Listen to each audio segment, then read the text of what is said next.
Greetings from the attic over the garage. My new workspace, my new office, and my new studio.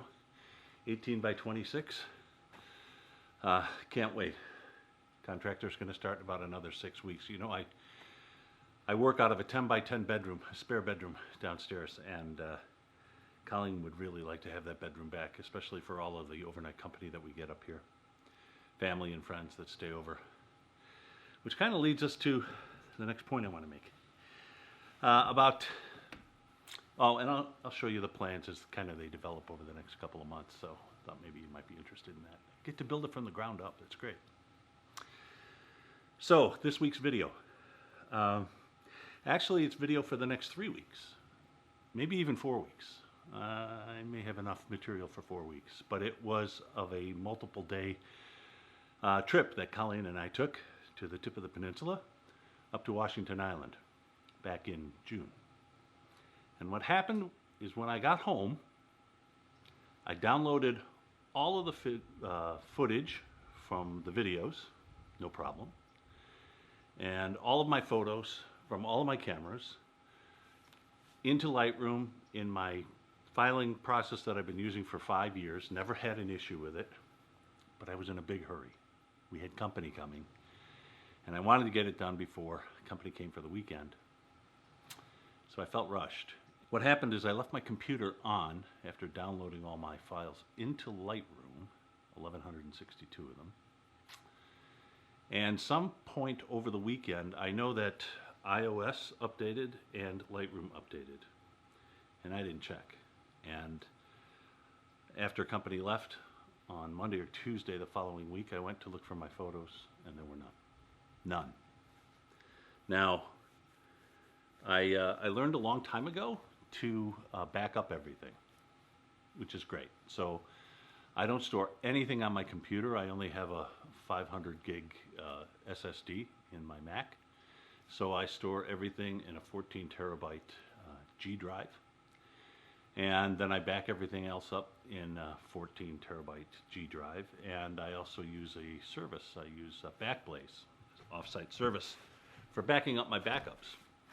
And I don't know what I did, when I did it, or how I did it, but those photos don't exist. I even hired a guy from St. Louis, a real crack at Lightroom, and he looked for hours and couldn't find them. I went to Backblaze, they didn't have any record of them. So I don't know what I did. So the point I'm trying to make is we have 3 great videos. Well, I think they're great. We had a really good time. All 3 are very different from each other. And 24 photos. That's all I was able to recover. So they're not the best photos I took by any stretch of the imagination, but they're all the only ones I have. So I apologize. But I couldn't just let 8 hours of video go and 3 weeks worth of behind the door go. So I can tell you this, it won't ever happen again. Lessons learned. A lot of lessons learned. Don't rush is lesson number 1.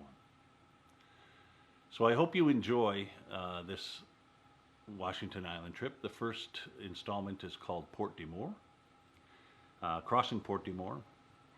And now that I have you here, one of the reasons I'm up here in my office now is because I can't record in that bedroom. It's too cramped and too small. I think you've seen evidence of that. And, well, I'll show you some footage. But you can always edit it out. Yeah, I'm not real comfortable just sitting and talking in front of a camera without really having anything to do. So I apologize for kind of rambling on a bit here. But I do want to thank everyone who has A, gotten to this point in the video, and B, for those of you who have subscribed and hit the like button, provided comments. They mean a lot to me. They're very, very encouraging, and this is a tough thing to do, make YouTube videos, especially when you're not getting any feedback. So I really appreciate any feedback that you folks can give. Constructive criticism is always welcome. Trolls, you can stay out. But the rest of you, anything constructive, I really appreciate and have appreciated. So, all right, on to the video. And I'm going to get out of this attic because it's just too damn hot up here. Thanks for tuning in, everybody.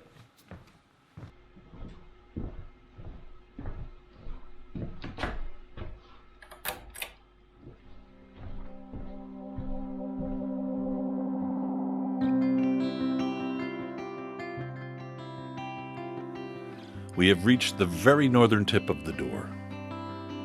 Here the limestone ledges of the Niagara Escarpment dip beneath the waters of Lake Michigan, creating the mouth of the Bay of Green Bay off to the west. In the distance, the rocks reveal themselves again like so many stepping stones on their march northward, creating the Grand Traverse chain of islands that stretch all the way to Michigan's Upper Peninsula.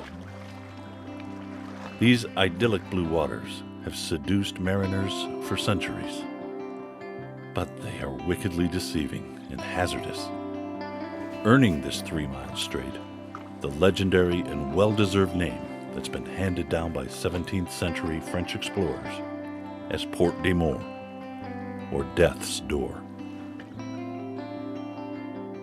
No mariner dismisses the dangers of sailing through here, and the scattered bones of more than 300 vessels are testament to those who foolishly have.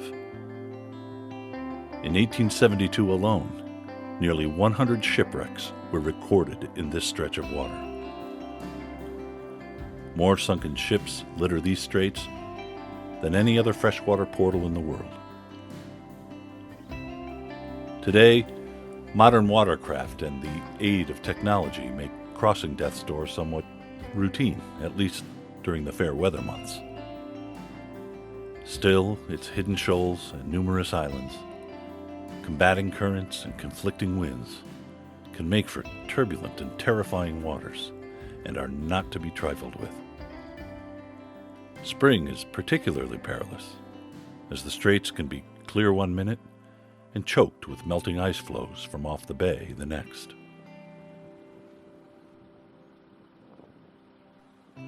We don't anticipate any ice or squalls today on our ferry ride over. And we're hopeful that the rain will hold off, at least for our crossing, as we head to the crown jewel of the Door Peninsula, Washington Island, for 4 days of photography and exploration.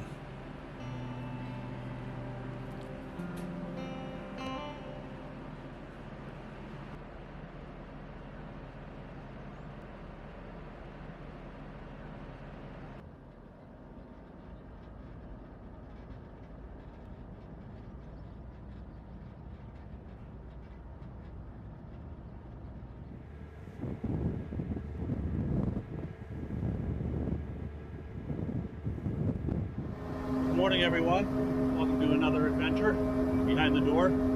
Kevin O'Donnell here, and I'm really glad that you joined us today. We're actually on a bit of a field trip, a road trip for a few days, headed up to Washington Island. You might be able to see the island we're coming in now, Detroit Harbor.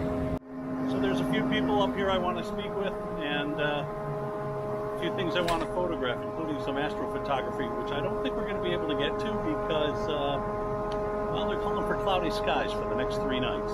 So, plan this trip around the new moon. We've had clear skies for nights on end, and now it's going to be nothing but cloudy. But that's the way landscape photography goes, I guess. So, looking forward to this adventure because I don't know what to expect. Anyway, stay tuned, and welcome to Washington Island.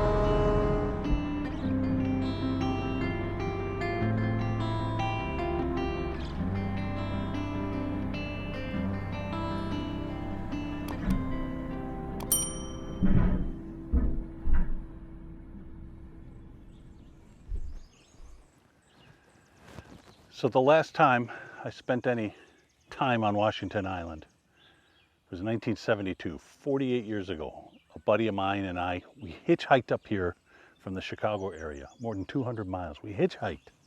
Can you imagine doing that today? And we camped out on the north end of the island at Schoolhouse Beach. A few things I remember. One of them is Schoolhouse Beach. The other is a general store that is now an Irish pub.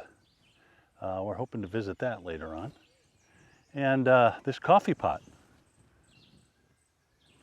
I remember it exactly the same, although I don't think it was here. I think it was closer to the dock at the time. And then there was a diner over here. In this diner, my buddy Frank and I, when we left the island, I don't know how many days we were camped here, 3 or 4 anyway. We left the island, we had 240 miles to go to get home. Between the two of us, we had $6. Plus we had to buy a ferry ticket. So we ate in the diner. That morning we left, and we timed it so that when we finished, it was just when the ferry was leaving. We didn't have enough money to pay for our meal. So we slipped out the back door. We had our backpacks out by the back door already. We ran, got on the ferry, and I felt bad about that ever since. Dining and dashing. I can't believe I did that. But I was 17 years old. I had $3 and 225 miles or so to get to my home. Anyway, I'm looking forward to seeing what else has changed on the island. And it would be my guess, not a whole lot. Islands don't happen to change very much over the course of time. Been my experience anyway.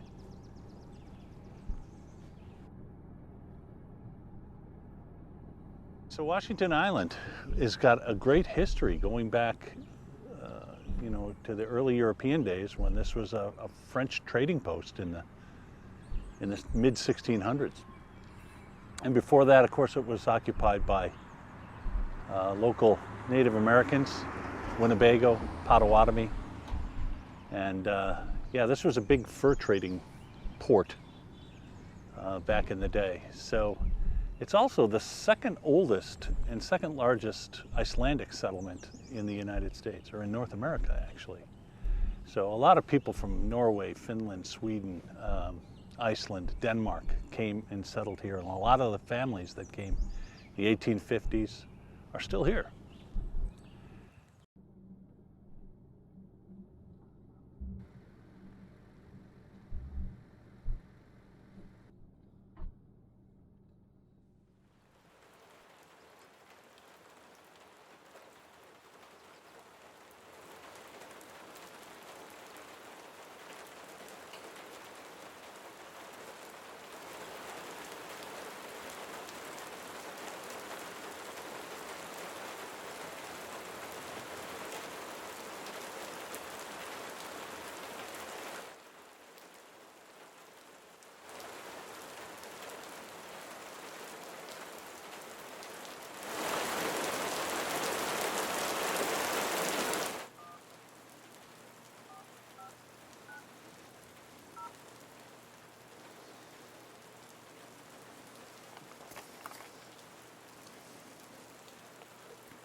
Hi, is Ken Coyne there, please?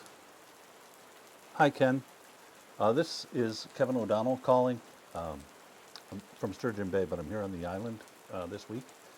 I'm a photographer and author, and met with Charmaine actually earlier in town, and I was asking about who were the two guys who were mending nets by the red pickup truck earlier, and she told me that that was you, and that, yeah, you're her significant other. Right. Yeah, yeah. Well, the reason I was calling is I don't know if she told you, I was interested in knowing when you plan on going out in the commercial fishing tug again, either to set nets or, to go fishing. Because I wanted to go down to the dock there in Jackson Harbor and take some photographs if you would be amenable to that. Yeah, well, it's for a project that I'm working on here. Called Behind the Door, about what goes on in Door County that's unbeknownst to most tourists, the different cultural things, economic things, traditions, that sort of thing, and certainly commercial fishing here on Washington Island is a big part of that. Mm-hmm. That's a working boat. Oh yeah. Yeah, we have a photo in here, that's for sure. That'd be great. Yeah, that would be great. I would love to come out on the boat. If I wouldn't be getting in the way. Do you go out by yourself, or is there someone with you? I think we have a shot here. Oh yeah. At least one. So the fishing's not good now. Okay, well, if you're alone and you don't mind the company, I would certainly love to come along, either when you go to set the nets or when you go to bring in the catch. Tomorrow evening at 6, I can do that. I can be there. I can be at the harbor. Actually, I'm here just to photograph for the next 4 days, so my schedule is pretty open whenever you have time. Okay, great. There are swallows living in this boat. They keep flying in and out. All right, well, let's hope it's not raining in the morning, but if it is, I would love to come down to the net shed and watch you guys work on mending the nets and maybe take some photos there too. That would be great. It's got a wood burning stove sitting in the middle. Keep the guys warm during the winter. All right. Sure, thank you. Thank you so much. Well, if I don't see you in the morning, I'll contact you tomorrow afternoon and we'll see about meeting up at the harbor around 6 tomorrow evening. Yeah, I'm going to have to move this whole thing onto the boat. All right. Yeah, looking forward to meeting you. Okay. Thanks, Ken. Thank you. Bye. Bye. Bye. Wow.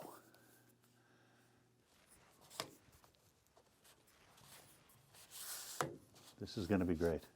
Providing it's calm tomorrow or Wednesday. Going to head out on that fishing tug that we saw today. And I'm going commercial fishing for whitefish tomorrow. This is going to be great. All right. We'll see how that turns out.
So this resort we're staying at, Sunset Resort, sun is setting there directly to the west of this bay here, Westport they call it. It's just inundated with these American white pelicans. They're massive birds. The funny thing is 8 years ago, maybe even 6 years ago, you would never see these creatures on this lake. They had disappeared from the Great Lakes altogether. But they're back as the lake is recovered. And there are more fish, more food source. The white pelicans have returned. So I'm hoping to get a sunset shot with these guys in the foreground. Got a ways to go for sunset yet. Another hour, but yeah, we'll take some shots in the meantime.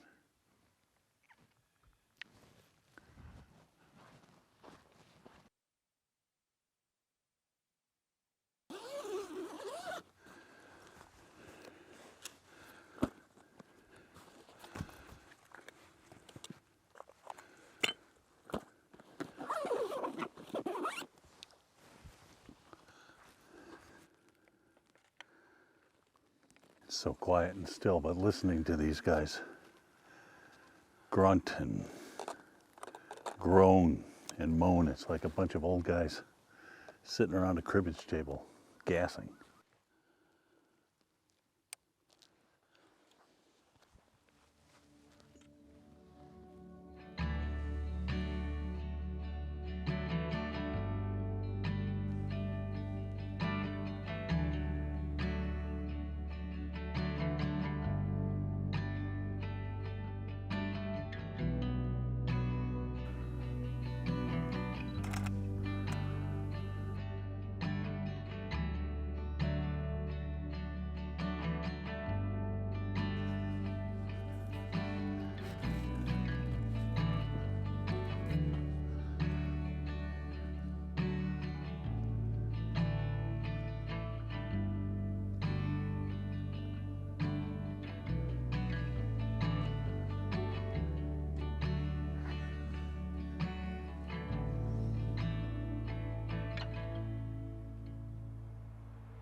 having this 2x teleconverter on here and shooting at 400 millimeters, which is essentially 800 millimeters. The widest I can get the aperture to open on here is f10, f11 actually. So even though the Canon M50, which has got an aperture of 1.6, plenty of light to record this, but to get these photos, not so much. I think we're done here.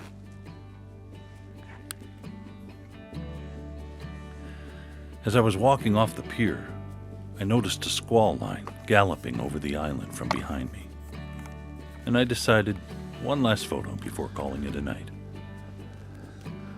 I think this captures the heavy stillness before the storm. I like the way the receding squall line gives the photo depth and scale and mirrors the battered jetty in the foreground, how it pulls the viewer's eye outward toward the horizon.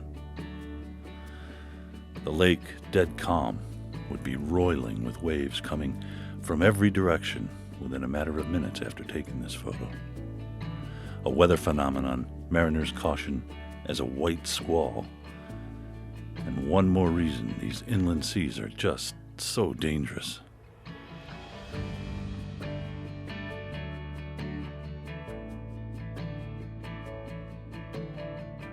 With the heavy weather, the day didn't turn out quite as I had planned, but it seldom does. And that's okay. There's always tomorrow.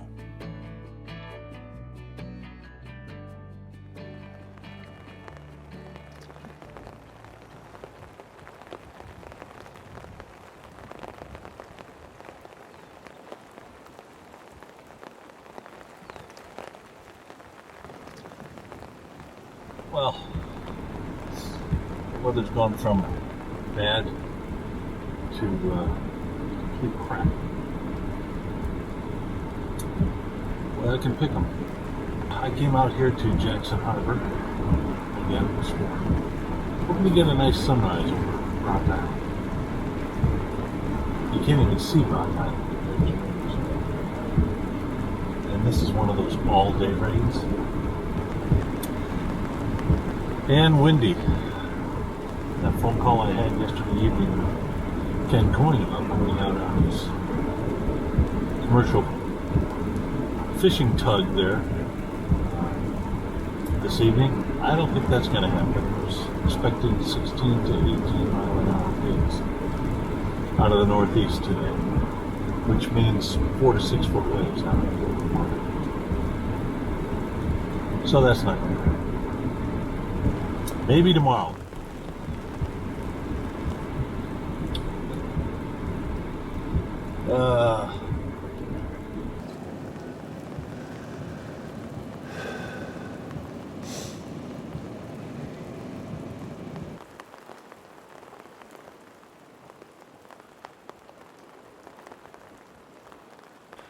A rather inauspicious beginning to our journey for sure.